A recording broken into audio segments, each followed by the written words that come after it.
Welcome to Diplomatic Era Web's podcast, the official podcast of Embassy of Ireland in Addis Ababa. I'm Helena Fsaha, Program Officer for Multilateral and Regional Affairs Unit, and it's a pleasure to have you here with us on one of our series of episodes featuring conversations with distinguished leaders, diplomats, policymakers, experts to explore the issues shaping peace, diplomacy, and international cooperation. Today, we are very delighted to be joined by Her Excellency Ambassador Liberata Mulamula, the African Union Special Envoy on Women, Peace and Security. Ambassador Mulamula is one of Africa's most respected diplomats with decades of leadership in diplomacy, mediation, conflict prevention, and regional cooperation. In her current role, she champions the Women, Peace and Security agenda, working to strengthen women's participation in peace building and conflict resolution across the continent. To lead today's conversation, I'm delighted to introduce Ms. Finola Gilson, Director of Peace and Stability Unit at Ireland's Department of Foreign Affairs. Ms. Gilson is a distinguished Irish diplomat with extensive experience in peace building and international affairs, having previously served as Head of Cooperation at the Embassy here in Addis, and Irish Ambassador to both South Africa and Tanzania. Finola, thank you for joining us, and I'm delighted to invite you to begin the conversation with Her Excellency Ambassador Mulamula. Thank you. Thank you very much for that lovely introduction, and we're delighted to be here this morning with Ambassador Mulamula. Habari asubuhi. Nzuri sana balozi, Mheshimiwa balozi. It's to remind you of your time in Tanzania. You heard so much about Mheshimiwa and balozi. Exactly, and it took me a while to be able to say Mheshimiwa, but once I got it, you ran with it. I ran with it, exactly. So we were just speaking earlier and saying, that you and I go back a long way because, of course, I was in Tanzania from 2012 to 2016. And at that time, you were working as a diplomatic advisor to President Kikwete. And subsequently, you were, of course, permanent secretary in the Ministry of Foreign Affairs and then the Minister of Foreign Affairs for the Republic of Tanzania. So you've had a very illustrious career. And, of course, it's not over. So we'll talk a little bit more about your current job, but maybe just because a lot of listeners and particularly maybe young women listening to this podcast might be interested in, what inspired you or how did you find a pathway into diplomacy? Was that always your intention, or was it something that came about through fortunate circumstances? So over to you, Ambassador. Thank you. In fact, you summarized very well my profile. My bio, because I was saying if we get into describing our bios, both of us, it will take the whole session of the podcast. As you say, we come a long way. Yes, but we have had good moments.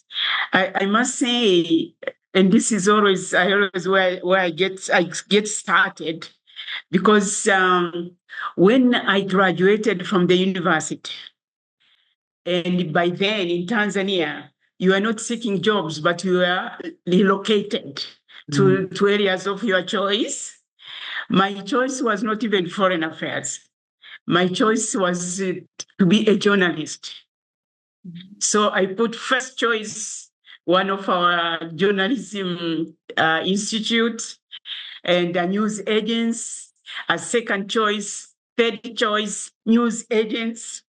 So I really wanted to be a journalist because, when I was watching world news and then you see how the journalists interact with world leaders, they go to places. Then I said, this is a place I want to be.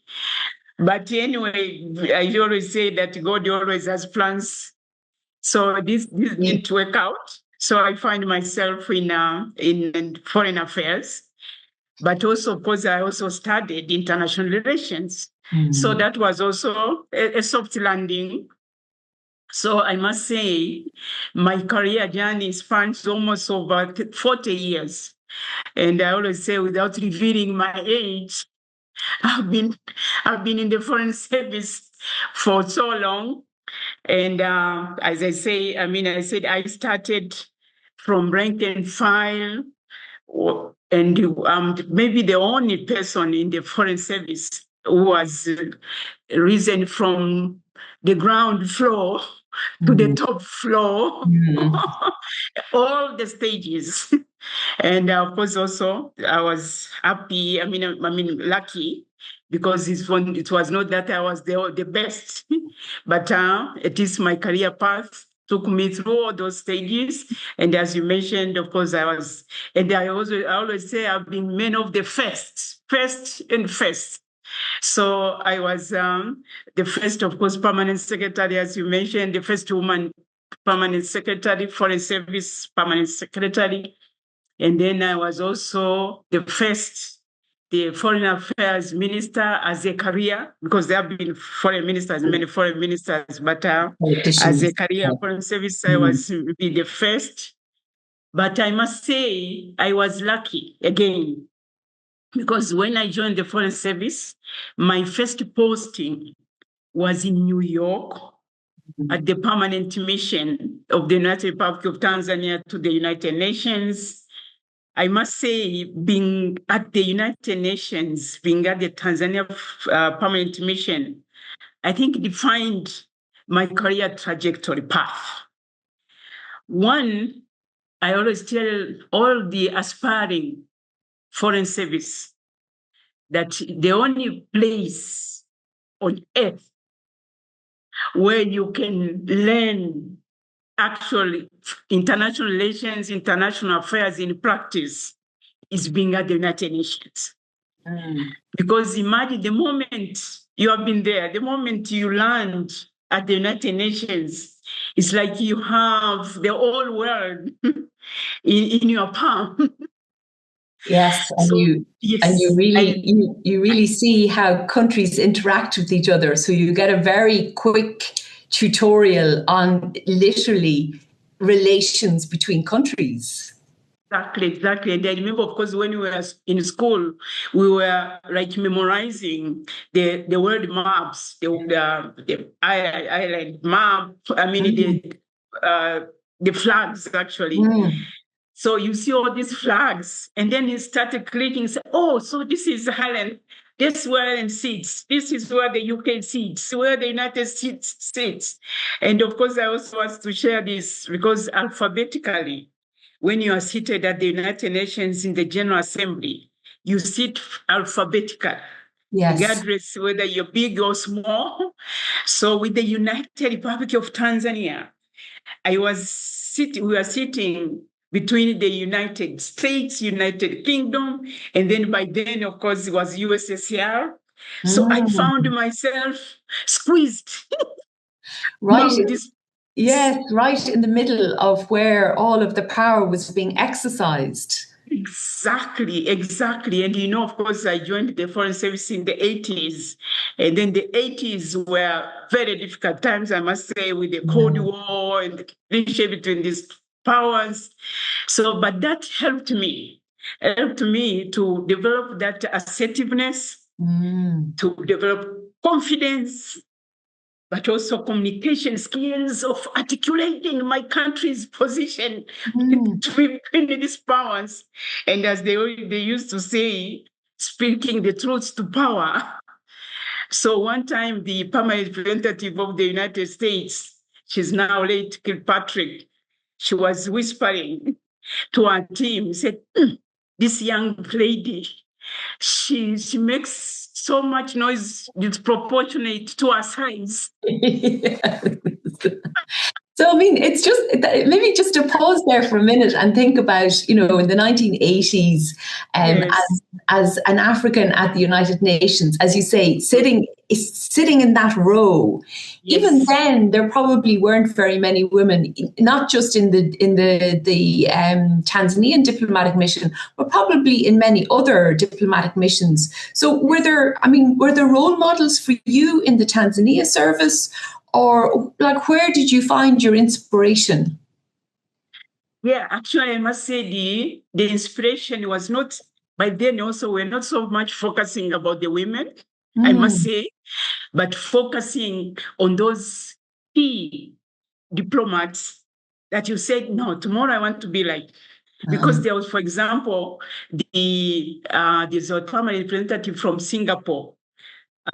Is very known. I've forgotten the name, but it will come. And then there was a permanent representative, I think, from Ghana, Bell, who I think he has passed. And then there were the very strong men who would speak, and you say, yes, I would like to be like them. Yeah. And they were, I suppose what they were doing was they were really focusing on a kind of a post-colonial message, and they were asserting themselves post-independence. So in that sense, it must have been very inspirational for you coming from Tanzania with a very strong post-colonial tradition. Exactly, but also what was inspiring for me, because at the United Nations, it is how the influence you bring. So they would even, take the whole meeting, influence the agenda, influence the decisions, just because they were very articulate, very strong and passionate on what they were putting. So this is what made me also think that despite of our history, our small size, and myself as a person of a small size, but then you can really influence the meeting because then, for example, I would have my speech or my talking points, and with all the confidence, I said, this delegation will not accept it. So that strength and the passion and the compassion you brought to the discussion determined a lot of things. Because and of course also I tell the young foreign service officers, I said, of course, to have influence, you need, of course, also to do your homework. Yes, you have to prepare yourself, all the arguments, the counter arguments that would come, and you are prepared to be able to present. Because by then, of course, you are presenting your country and articulating your country's position and persuade others to support you. And you remember, those who have been at the U, of course, you have also been following. Because, for example, you need to introduce a resolution. The lobbying, you got to get the countries to sign on, to co-sponsor the resolution. So there was. That's why I said it is a very good place for anyone if you are privileged. You're learning to build alliances, and you're understanding where countries are positioning themselves. But you said that you were inspired by African diplomats and other diplomats. So when did you become aware of women's issues? When did kind of feminism come into the picture for you, and when did you start thinking about women's position in politics, within diplomacy, and just more generally? Well, I must say the defining point for when after the Beijing, of course, also in the process leading to Beijing, that's when I must say, even in our terminologies, we didn't have issues of gender, for example. It was just men, women, female, men. But through that process leading to the Beijing conference in 1994, that's when it was like an awakening to most of us. And Tanzania was also lucky to have the Secretary General of the conference, Madam Gertrude Mongela, becoming the Secretary General of the Beijing conference. So that had a big impact on us. And of course, me personally too, because I was saying, these are the issues. Of course, we are doing it, but we're now not being sometimes conscious to we are pushing this agenda. So it was quite an awakening. And then it's like we had prepared, I always say maybe prepared script to be able to advance the women position, women's rights, the platform of action. So that now became, it defined most of our interventions. And, also with the Africa at the United Nations, I don't know, of course, again, is part of the stereotype. Most of the women were in the third committee was dealing with the social and humanitarian issues. And that's where also the women issues took a center stage. But for me, I don't know, unfortunately, I was in the first committee on disarmament. But of course, I would get also in the third committee if you wanted, of course, to be supported on these issues of disarmament. And Tanzania, during our first president, Mwalimu Julius Kambarage Nyerere, he was a champion for disarmament, for nuclear disarmament.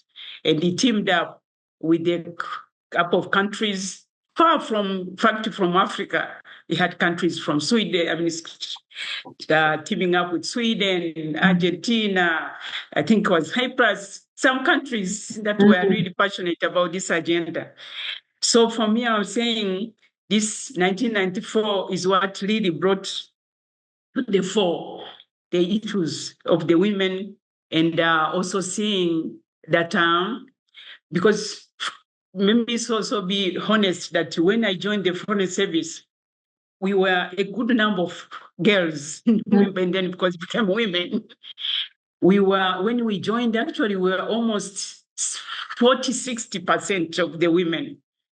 So we never saw ourselves so much as women, but as foreign officers of pushing that we can also rise to being ambassadors. So this is where we're more focused. And it's an interesting thing about Tanzania because of the way young people were educated in the post-independence period. It meant actually there was maybe less discrimination in a sense. If you were clever enough to get through, there was maybe less discrimination. Maybe it's not quite so easy now as time moves on. But maybe then just to think about when because you also served as the executive secretary for the International Conference of the Great Lakes. So I'm wondering, is that the place where maybe you began to really see the issue of women, peace and security, like those issues coming up on the front line? Because Tanzania itself, of course, was a very stable place. There was very little conflict. It's not to say that there isn't and wasn't violence against women, but certainly in terms of conflict, it was very stable. And it was your neighbours that you were looking at. And so can you talk a little bit about how you might have begun to see some of the issues connected to women, peace and security just through your own work? Yes, actually, let me say, it started even before I started working with the Foreign Service, with the Foreign Ministry.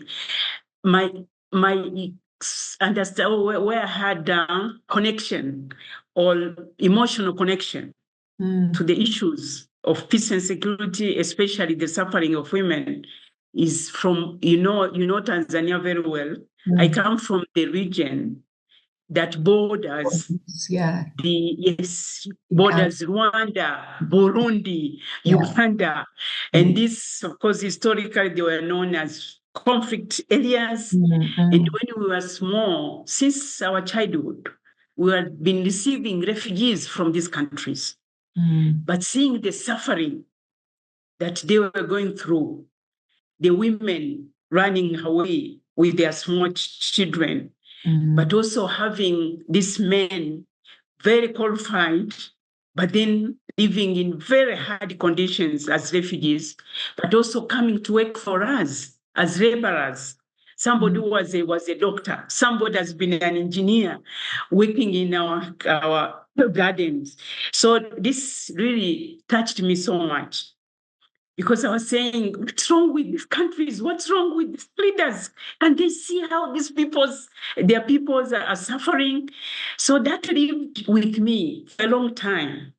And then, of course, luckily, when I joined the Foreign Service, then, of course, Tanzania from many years, but I joined in the 80s, and Tanzania was in the frontline state, as among the frontline states, of course, fighting for supporting the liberation struggles and apartheid champion, being a champion campaign. So then I joined at that moment. Yeah. And also that's where also imagine Zimbabwe also achieved its independence, what it brought going back, he was studying, going back to the Lancaster House negotiations, reading. So I came into that vibe. Yes, of really Tanzania championing for this, for the independence and of course fighting against those who are oppressed.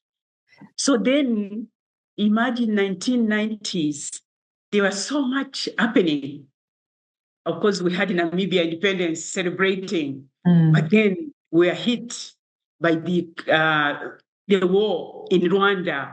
And then Tanzania was appointed to be the facilitator of the peace talks between of course, the Rwandese government and the RPF then.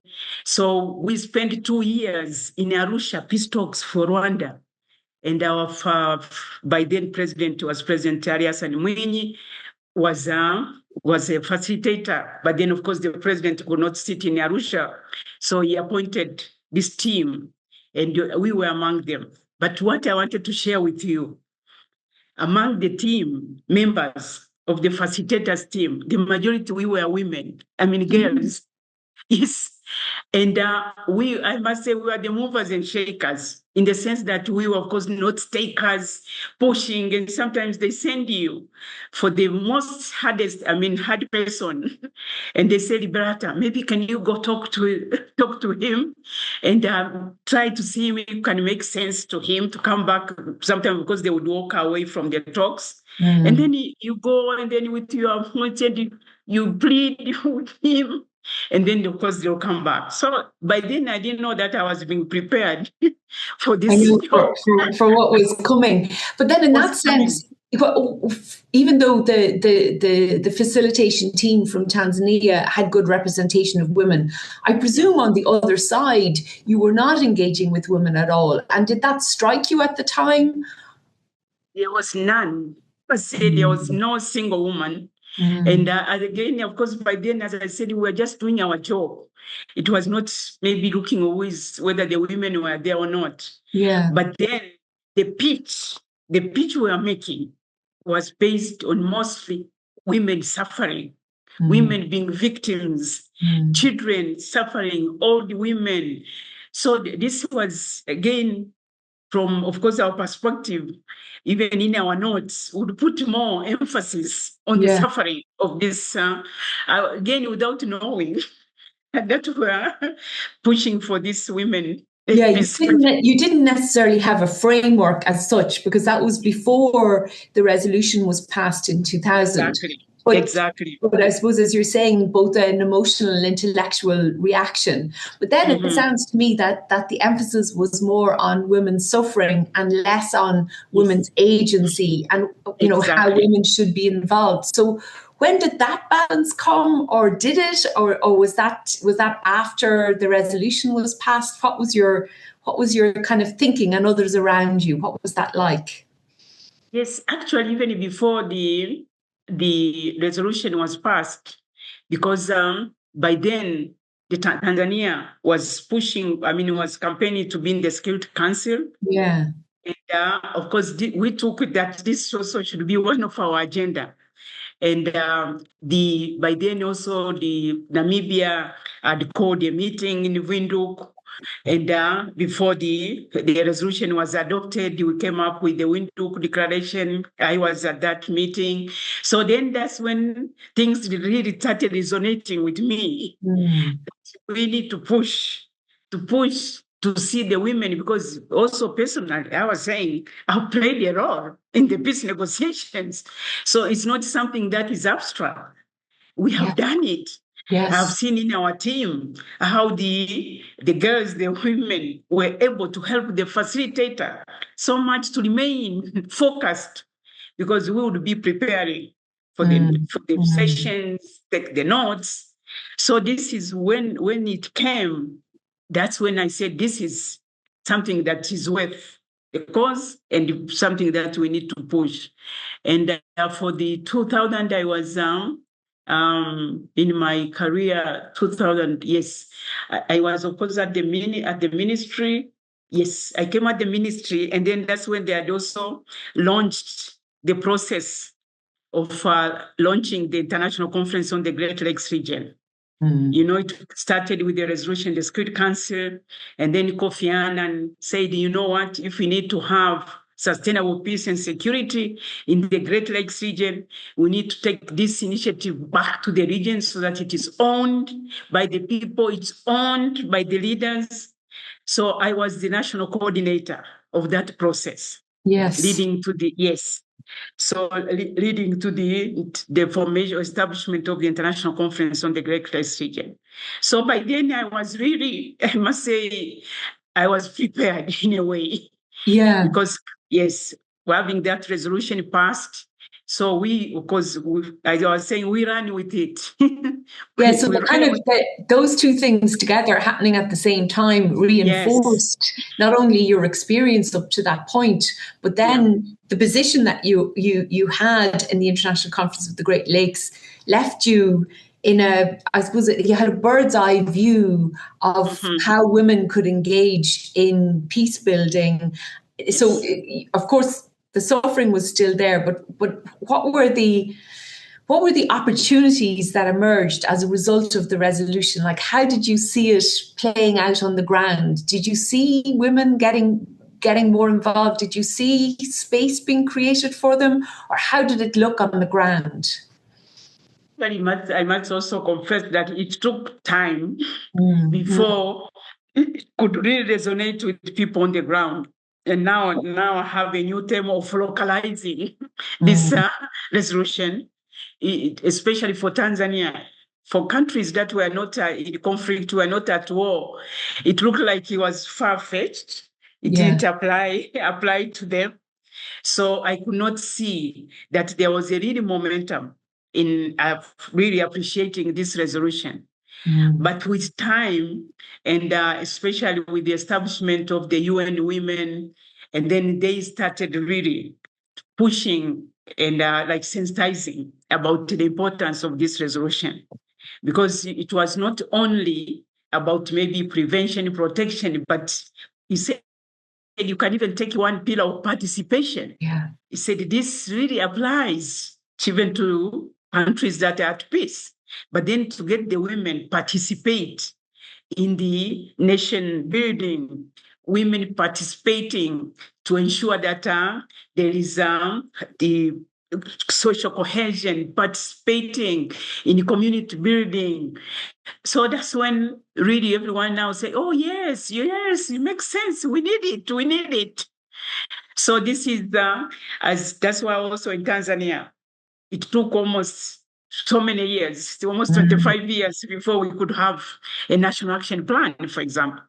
Yeah. I know Ireland was among the first countries that had national action plans, given your history. But for us, it took us almost 25 years.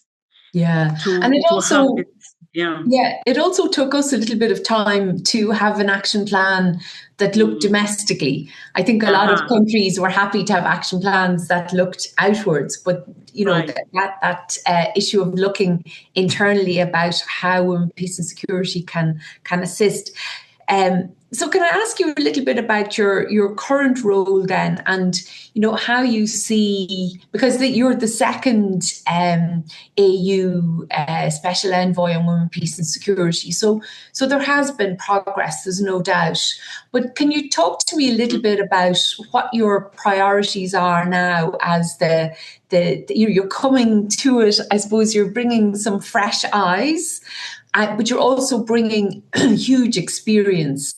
And, you know, there's certain things maybe that you want to emphasize in particular. So in terms of, I suppose, because I'm so committed to the idea of women's leadership, particularly in that area of how women can be supported to participate, and what the kind of key challenges are that you would like to try and tackle.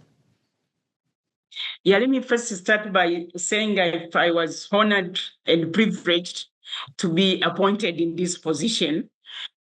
It was something, of course, I've been longing to say that if I could play a role at the continental level. I've done so much at the national level, but I was always also participating in the Women, Peace and Security forums. I think I attended almost all the annual forums. So I was in that space. But I also want to thank, of course, the AU chairperson, the current chairperson, Ambassador Mahmoud Yusuf, and he doesn't shy to say that I got the right person. Yes.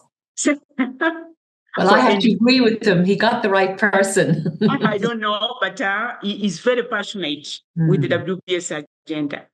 But I'm also happy that I took over from this formidable woman, Madam Diop, who was really, I must say, a dynamite, a mover and shaker of this agenda, because she started when everyone was skeptical about why do you have to have a separate office, because, it took also another woman, the courage of Madam Zuma as the first woman chairperson, AU chairperson, to push that. Because when she said, I remember in her statement, she said, I looked at the AU Peace and Security Act, that is, of course, defining the path in seeking peace and security. But I said, I found a missing link. I found a gap. I said, I don't see the women in this Peace and Security Act. So that's when she decided to say, I will have a separate office dedicated to women, peace and security.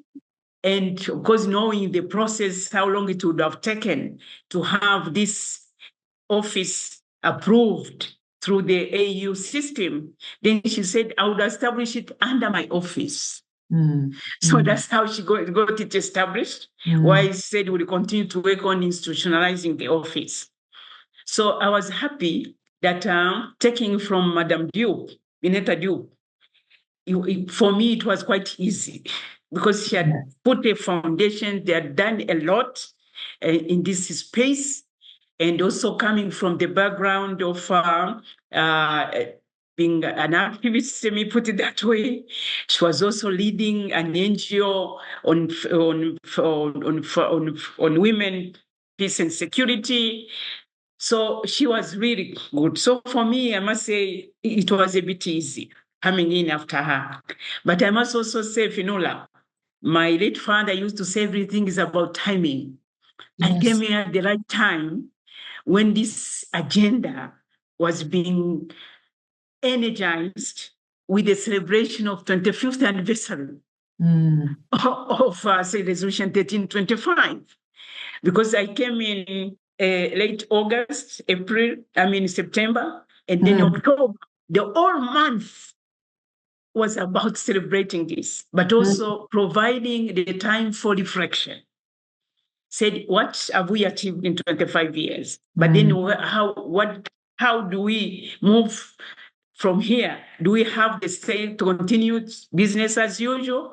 So that took us to Windhoek. And the president, Ndetumbo Ndaitwa, she invited all the women to Windhoek for this celebration, but also for reflection. So for almost 3-4 days, we were all reflecting together with the civil society, everyone. About 300 women were there. So we came up with the Windhoek Declaration plus 25 going ahead. So that, in fact, for me, it provided me like a roadmap on what needs to be done. But most important, Finola, was this is what was where I'm also putting all my effort.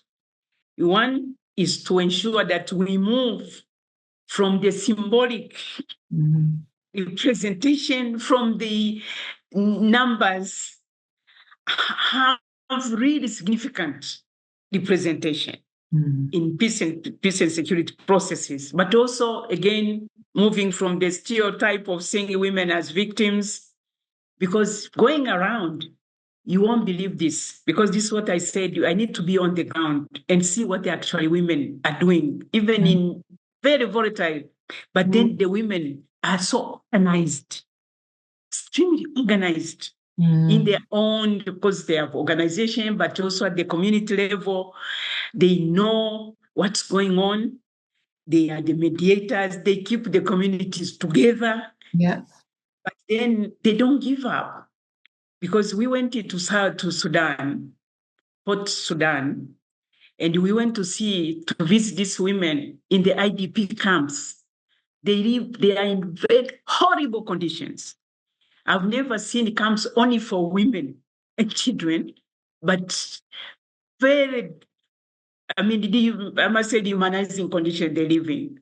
But at the same time, they have, again, the women NGOs, these are local NGOs, training them because they say that Sudanese women have this kind of natural skills.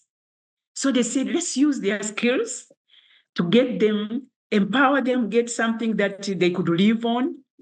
So we went in one of the tents. It's just for beading. They make clothes. They make bakeries. They do all sorts of things. Beautiful things, beautiful clothes. The embroidery they make, it is amazing. So I said, but when you come out of that tent, you go to the other one, it's terrible. Yeah. But then that shows that these women, despite all those difficult circumstances, but they still believe that they can make a change. They can build livelihoods. They can cater for the children. And those children, of course, and they cannot go to schools because they don't have any documentation. But then they have started up classes, madras classes, but also training them on the culture of peace. What are the forms of violence that they should know, they should avoid. So, but you can see, this is, I said, that women, you cannot continue to take them just merely as victims. There are things that we need to learn. No, absolutely. And I mean, I think that tenacity in the face of, the horror that we know is happening in Sudan on a day-to-day basis is incredible. And in a sense, because we talk a lot about the gender backlash that it's happening at international level and how the hard-won gains are being pushed back, particularly in New York that you were talking about. But I suppose the reason why I remain very hopeful is because the reality on the ground is that once women understand the power of organisation, they're not going to forget that. So it makes a huge difference. And I suppose it comes down, it's the second thing that I have to say, I feel very passionately about women's leadership. But then the second thing is women's organisation. And one of the things that I worry about over the next couple of years with dwindling resources is how do we continue to support women's organisations right across the continent? How do you think about that, and what are you seeing so far in your role? Yeah, first of all, let me start by thanking Ireland. If you talk of a partner who has been so consistent in supporting my office, is Ireland. They have supported the national action plans because my office, one of its mandate is to assist member states in terms of course designing, developing their national action plans, but also more important in monitoring, implementation, and helping. Of course, they have to report on annual basis. So, but then there are also countries that have gone through some are even on the third generation of national action plans. So we continue to support them. And thanks to the Irish funding, we have done this. As I'm speaking, my team was in Malawi. Now they're on their way to Liberia. From Liberia, I think they're going to South Come to help the member states to be able to come up with the national action plans that are costed. Because, all of them had them on paper, but implementation and financing, budgeting became a real challenge. So now we are helping them to have it costed, but also to make it to be multi-sectoral, because most of the countries, it was just the Minister of Gender who was seen as responsible. And the ministries of gender are the least resourced ministries. So now we are trying to get that it should be multi-sectoral. You have the defense, you have the security sector, and all other. In fact, I was in Dakar, and they said they have also brought in even the Ministry of Agriculture because of the climate change as a new threat. So this is one of our priorities, to get these countries, because that's the only thing that it shows the commitment of member states in implementing the WPS agenda through their own national plans that are owned and implemented. But two, and this is what you alluded to, the localization of this agenda, to bring these women, I'd say they are well organized, but not financed, not supported. To get these women be able to do what they are doing best, but be supported, and of course, financing. This issue, of course, always is about financing. They are doing a lot, of course, with very limited resources, but then we're trying to get our partners to really also focus on supporting these women. For example, in Eastern DRC, there's a synergy, Women for Peace and Security, very organized, but then no one seems to support this as an organization. We support, of course, they will support African Union, it's good, but then if they could support these women on the ground, we would see much difference. Because, for example, they said you have this ceasefire agreement signed in Washington, in Doha, but who is implementing them? So for them, they have even gone to unbundle those agreements to put them in a very simplified manner. And so that they could, as their synergy, because they cover different pillars. So, but they said even with the ceasefire, they said these people you call rebels, these are our husbands, these are who are in the communities, these are our children. These are members of our communities. Yeah. So he said, if we are involved, we can also help even monitor this ceasefire. Of course. Yes. So, but they are not even included in all the talks. I know it's discussions. It's such a loss of. Well, first of all, it demonstrates such a lack of understanding about the way conflict dynamics operate. There isn't the conflicting party that's out there and then somehow a community that's completely disconnected.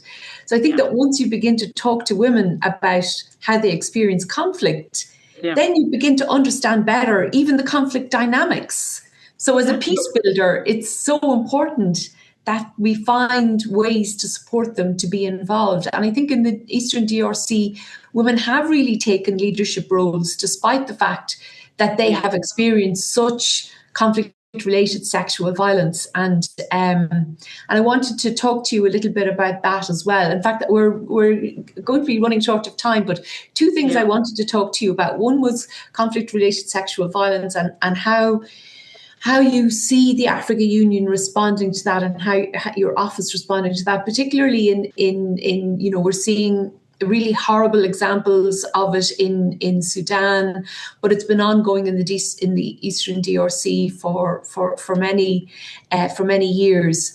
And the other thing I wanted to talk to you about was just intergenerational dialogue and how older women can support younger women. But let's start on this difficult topic of how we work on the issue of conflict-related sexual violence.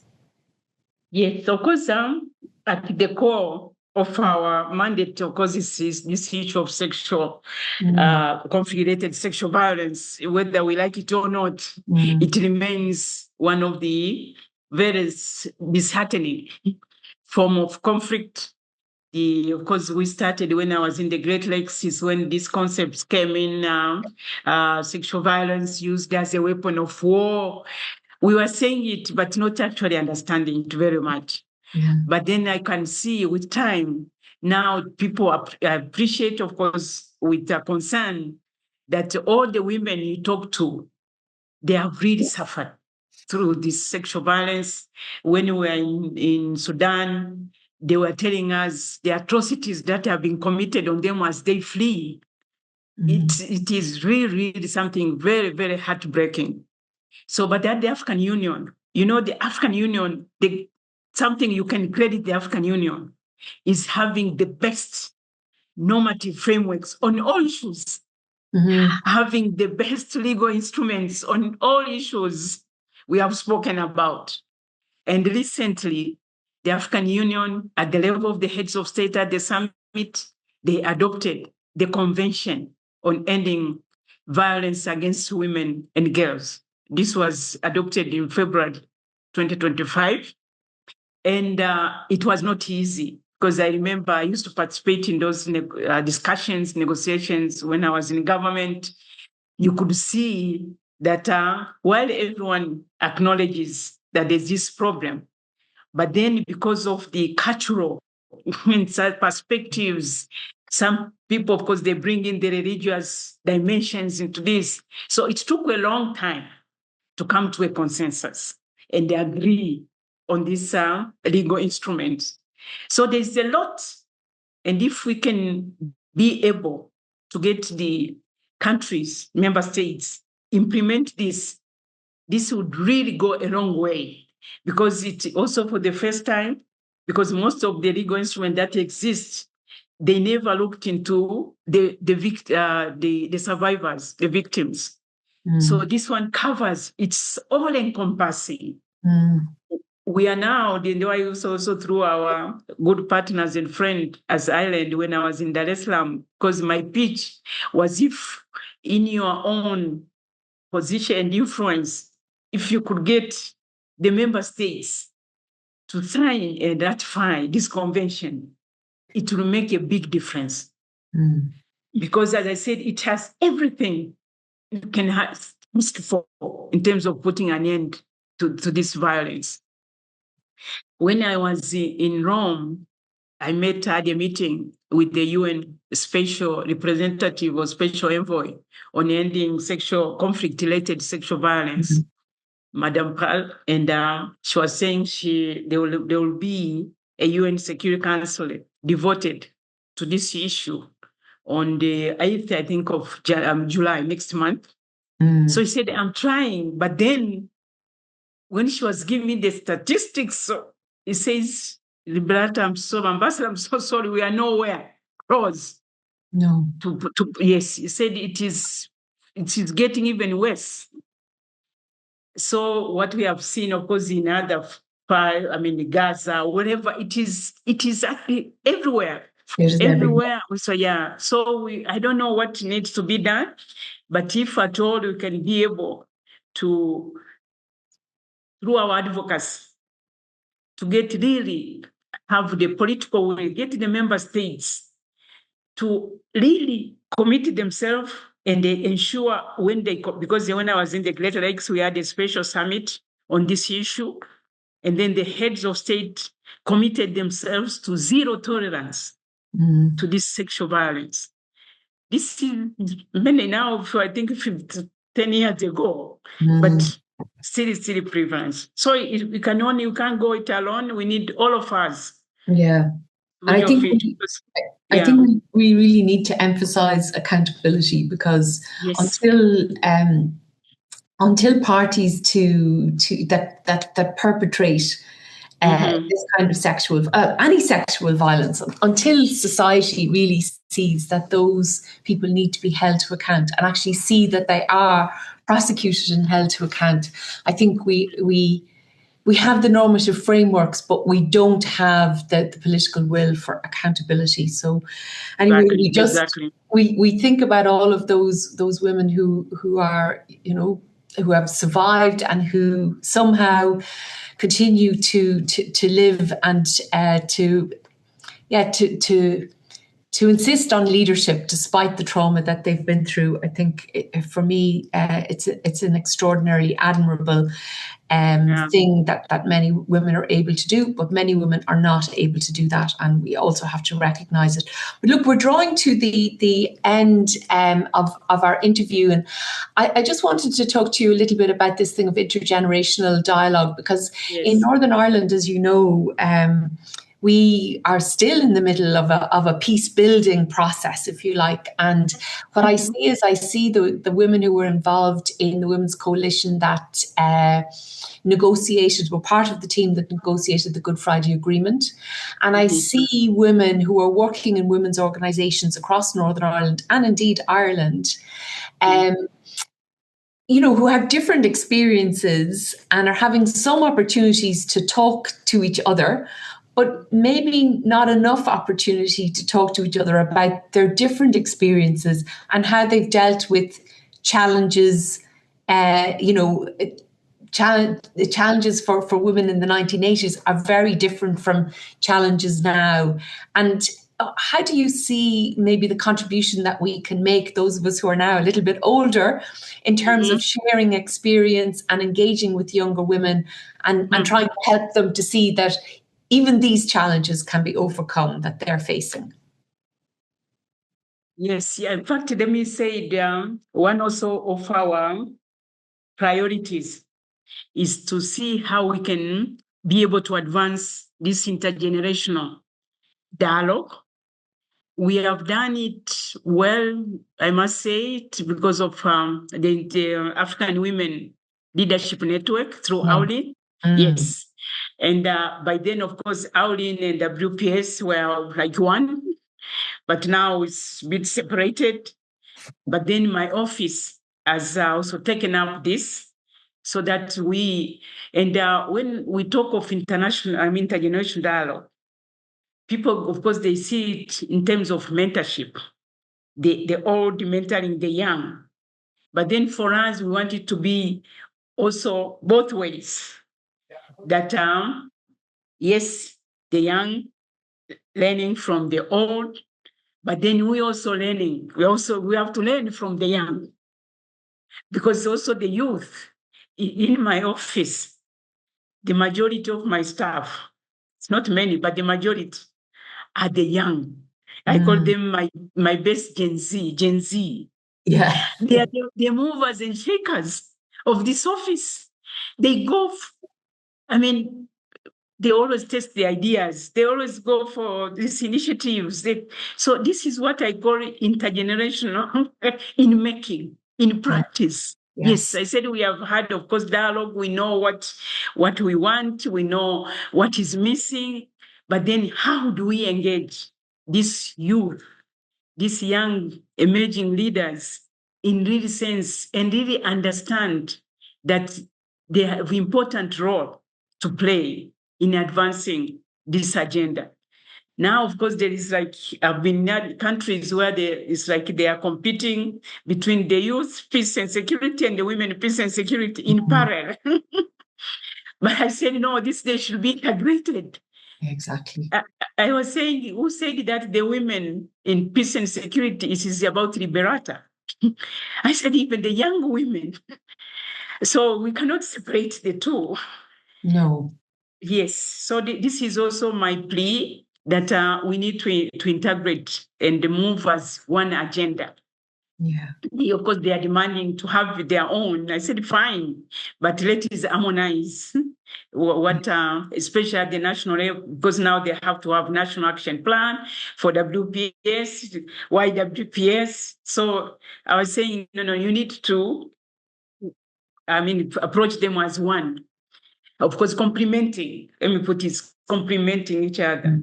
So this intergenerational leadership is very important, and leadership and dialogue, but also we need to see it in practical sense. We have had Fenula, we have had so much dialogue. We have had so much talk. But let's see in practical sense. How do they help us? For example, we spoke about accountability. We spoke about ownership. We need to own this agenda at all levels, at all ages, to move this forward. We speak, of course, of the problem, the challenges we're having in terms of financing. But there are things we can do with little resources, like using the IT. For example, when they were my team, my Gen Z, they were preparing me for this session. We didn't spend any penny, maybe on there, but we were able to connect. Yeah, So exactly. yes, so to bring these skills, the ICT skills, because this is what it defines the international relations of today. So I said there are things that we can learn from each other through this intergenerational leadership, intergenerational partnership, intergenerational way of doing things, complementing each other, complementing our skills. But also they are very good also in fundraising. Yes. Because I said they don't fear. I fear to say, what if I'm rejected? They don't mind. They go for it. So Yeah, I push them. So this is also, they use very well the AI positively, I must say, to generate information, to do things, make it easy to understand. So this, I said, we complement each other very well. So that's how I see this intergenerational thing, aspect. I think that's a lovely message to end on, because, as you say, it's not about bringing people into rooms and having an artificial conversation. It's about how we operate together in the actual work. And as you say, the energy, the enthusiasm, the comfort with the digital space is what young people bring. And then those of us who are a bit older, we bring experience. We know that things that seem impossible, we can actually succeed. We can bring those examples, and we can kind of give people a sense of courage that they too will overcome the challenges that they have in this period. So, absolutely. I just want to say to you, thank you so much. It's been a really nice hour. Nashkuru sana. And I'm going to hand back to our colleague who's just going to end the podcast. And Tuta Anana. I'm telling you, so in ending, to thank you and, of course, congratulate you on the position you are holding. I know it's not easy, but they say if you want to have something done, give it to a woman. You're doing great. I saw you in Naples. So please keep up the good job you are doing, but also continue to be our goodwill ambassador for this office. We really count on the support of Ireland. As I said, that's been a very good partner, consistent. And also, we want to wish you all the best as you assume the presidency of the European Union next month. Yes. So all the best. Asante sana. Asante sana. Okay. Thank you, Finola, for leading an engaging and insightful conversations. And our sincerely thanks to Her Excellency Ambassador Liberata Mulamula for sharing her remarkable journey, invaluable experience, and thoughtful reflections on advancing women, peace, and security agenda across Africa. On behalf of the Embassy Ireland in Addis Ababa, thank you everyone for joining us for this episode, the Diplomatic Airwaves podcast. We hope today's conversation has inspired new perspectives and reinforced importance of continued collaboration in advancing peace, security, and gender equality. Please stay connected for future episodes as we continue bringing you new conversations with leaders and experts shaping diplomacy and international cooperations. I'm Helena Fsaha. Thank you for listening. Until next, thank you and goodbye. Thank you for listening to Diplomatic Airwaves, the podcast series of the Embassy of Ireland in Addis Ababa. Episodes are released every Friday. You can listen on ireland.ie or wherever you get your podcasts.